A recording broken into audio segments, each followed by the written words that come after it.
예, 여러분 반갑습니다. 어반입니다. 오늘 이야기의 주제는요, 아직도 30대 무직, 백조 여성들이, 결혼 시장에서 갑질을 할 수 있을 거라고 착각하는 이유에 대해서 이야기를 한번 해보려고 하거든요.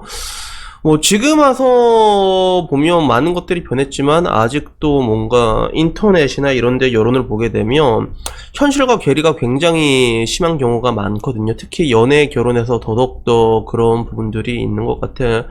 근데 이게 왜 일어나고 있나 생각을 해보면 결국엔 다 살기 위해서 그런 부분들도 분명히 있거든요. 그래서 여론이란 것들은 굉장히 중요하죠. 그래서 실질적으로 그런 뭔가 여론을 바꿔놓은데 성공하는 1등 그런 사이트가 네이트판이었잖아. 그래서 실질적으로 30년 전의 결혼에는 남녀가 거의 반반 결혼이 일반적이었어. 오히려 여자 쪽이 돈이 더 많으면 형편 더현대로 더 내고 그런 게 일반적이었는데 네이트판이 그런 걸 다 바꿔놨잖아. 남자가 이제 지평한 게 당연한 것처럼 이걸 바꿔놨잖아.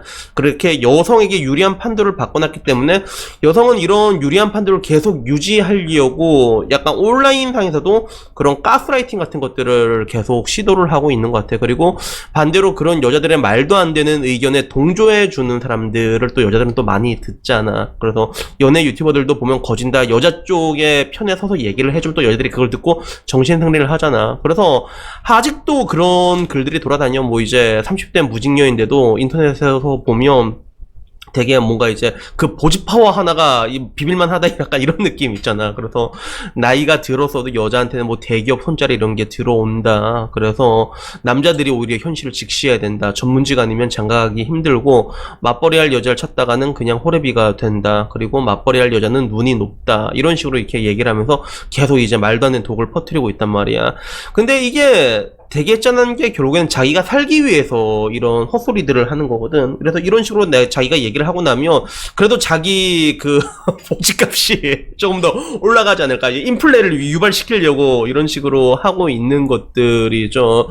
물론 여기에 대한 반응은 남자들은 이제 무슨 개소리냐라는 것들이 일반적이지만 그럼에도 끊임없이 여자들이 여기에 대해서 계속 이야기를 하는 거는 아까 말한 것처럼 여자들의 그런 생존과도 관계된 부분이기 때문에 이런 개인세를 부를 수가 있는 거거든요. 일단 그래서 내가 아직도 그냥 궁금해서 그런 백수나 백조 같은 무직자 여성이 결혼 시장에서 아직도 파워가 센가, 셀 리는 없지만 근데 얼만큼 파워가 약해졌나 한번 찾아봤단 말이야.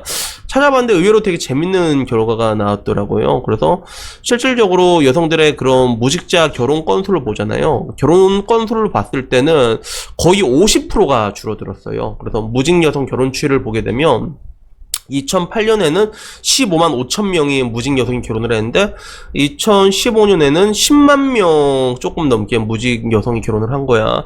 그래서 비율로 이것만 보게 되면 50%가 감소한 거잖아. 그래서 야 이제 무직 여성 이제 다 훅 갔네라고 생각할 수 있겠지만 근데 통계라는 게 항상 이런 식으로 들고 오면 이게 되게 많이 박살난 것처럼 보이지만 결혼 건수 자체가 박살이 났잖아요. 그렇기 때문에 그런 비율을 상해서 무직자의 비율을 보는 게 맞단 말이야. 그래서 요걸 보게 되면 실제로 무직자의 비율은 그렇게까지 줄어들지 않았어.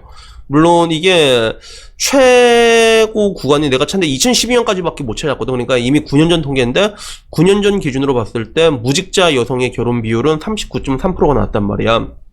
그리고 2008년에는 47%였고 지금은 내가 봤을 땐 몇 프로가 될지 모르겠는데 그래도 지금도 한 30%는 되지 않을까 그렇게 생각을 하거든. 반대로 남자는 무직자 결혼이 5.7%가 나왔는데 무직자인 남자가 어떻게 결혼을 할 수 있냐 생각을 할 수 있겠지만 내 친구 덕마 아빠가 무직자일 때 결혼을 했거든. 걔는 대학생일 때 결혼을 했단 말이야. 사고 쳐서 결혼하는 경우 이런 경우가 보통 이런 식으로 해당이 돼서 실제로 지금 와서 보면 그런 무직자 여성의 결혼 파워는 굉장히 많이 약해졌어요. 굉장히 많이 약해졌고 그리고 온라인 커뮤니티에도 보면 여자들이 그러잖아. 요새 남자들 굉장히 야같다고. 그래서 얕고 이기적인 게 뭐냐면 여자가 직업이 없으면 책임을 지려고 하지 않는다고. 요즘 남자들은 이걸로 끌끌 차잖아.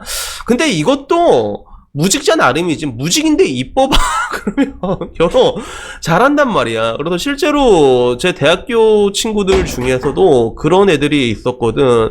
너 대학 졸업하고 나면 뭐 할래? 이렇게 얘기하면 그냥 에이 뭐 씨부라고 시집이나 가지 약간 이런 느낌 있잖아. 그래서 옛날에는 여러분들이 믿기 힘들겠지만 신부 수업이라는 게 있었단 말이야. 막 요리 배우고 뭐 뜨개질 바느질 이런 거 하고 막 그런 게 실제로 있었거든.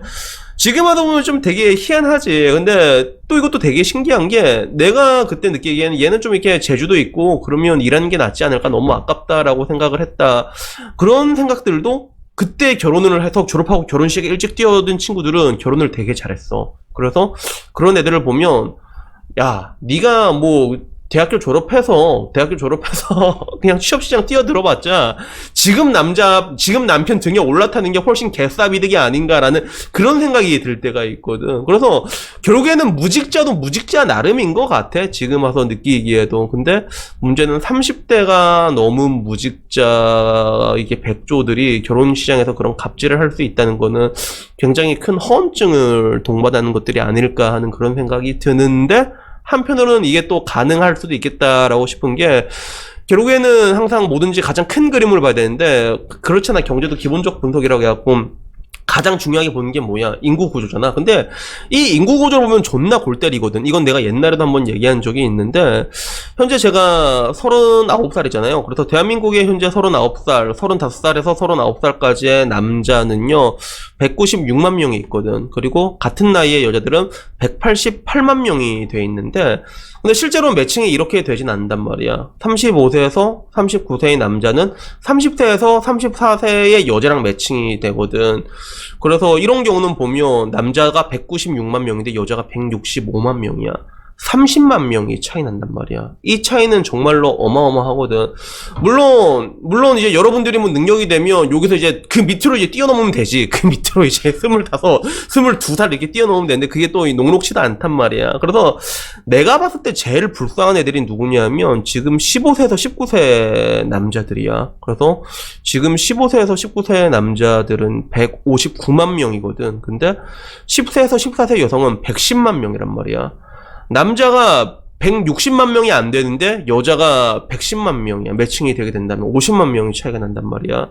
그래서 이런 경우는 아무리 결혼에 대한 패러다임이 변하고 남자들이 초식화 절식화가 된다고 해도 기본적으로 남자들은 그런 강력한 호르몬에 지배받고 있잖아. 그렇기 때문에 여자들의 그런 게 보지 파워에 끌려갈 수밖에 없는데, 이렇게 차이가 나면 이게 쉽지가 않은 부분들이 있다는 것들이죠. 그래서 그 반대의 경우인 러시아를 보면 알 수 있잖아. 러시아는 남자들이 오히려 없잖아. 그 러시아 또라이들 존나 많아가지고 남자들 다 뒤지고 여자들이 많은 여초 국가잖아. 거기서 뭐라고 해 여자들이?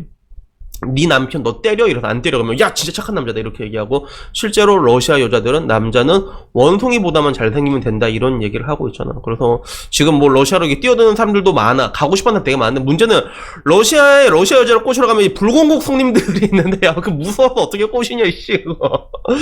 그래서 결론적으로 제가 말하고 싶은 건 그래요. 지금 와서 결혼에 대한 패러다임도 변하고 많이 변했지만 앞으로도 많이 변하게 될 거야. 그리고 살기 힘들어지게 되면 그때는 남자가 스스로 자발적인 거세를 하게 되거든. 그때가 되면 더 이상 그런 여자들의 보지 파워는 무의미하게 변할 수가 있겠지만, 근데 그게 절대로 완벽하게 무의미해질 수는 없다는 것들이지. 왜냐하면 인간의 강력한 호르몬의 지배가 있고, 그리고 그걸 떠나가지고 인구 구조에서 이렇게 차이가 나기 때문에, 그렇기 때문에 아직까지도 와서 여자들이 이제 그런 뭔가 이제 보지 파워 하나 믿고 엄청나게 인플레를 일으켰잖아. 그걸로 이제 월권 행사를 하려고 한 게 그런 것 때문에 지금까지 이게 올 수 있었고 이게 가능했던 거 아닌가 하는 그런 생각이 들더라고요. 근데 결론적으로 말하고 싶은 거는, 여러분들이 그런 호르몬의 지배를 받아가지고 결혼하게 되면 여러분의 인생은 지금 현재 대한민국의 결혼 문화나 그 기저, 사회적인 통념상에 거의 엿될 확률이 굉장히 높다는 것들이죠. 그래서 저는 항상 여러분에게 강조하는 게 그런 내면의 평화를 찾으라고 하잖아요. 그래서 일단 이런 것들을 찾아가는 것들이 어떨까. 일단 이걸 찾아가고 나면 그 다음부터는 여자 만나더라도 좋은 여자만 만나게 되는 게 있어요. 왜? 눈이 존나 높아져 있거든. 그렇게 되면 그냥 에이 씨발 포기하고 살다 보면, 근데도 이제 하나 이게 되면 그럼 그때는 그렇게 되니까, 이런 것들이 내가 봤을 땐 그래도 가장 베스트지 않나 하는 생각이 듭니다. 그래서 여튼간에 뭐 오늘 이야기는요 30대 무직 백조 여성이 아직까지도 그렇게 뭔가 자기 힘이 강하다고 이제 이 온라인상에서지만 여포짓을 할 수밖에 없는 이유와 그런 것들이 그래도 어느 정도는 먹힐 수밖에 없는 이유에 대해서 얘기를 해봤습니다. 여튼 오늘 이야기는 여기까지고요. 다음에는요, 조금 더 재밌는 이야기로 찾아뵙도록 하겠습니다. 이상입니다. 감사합니다.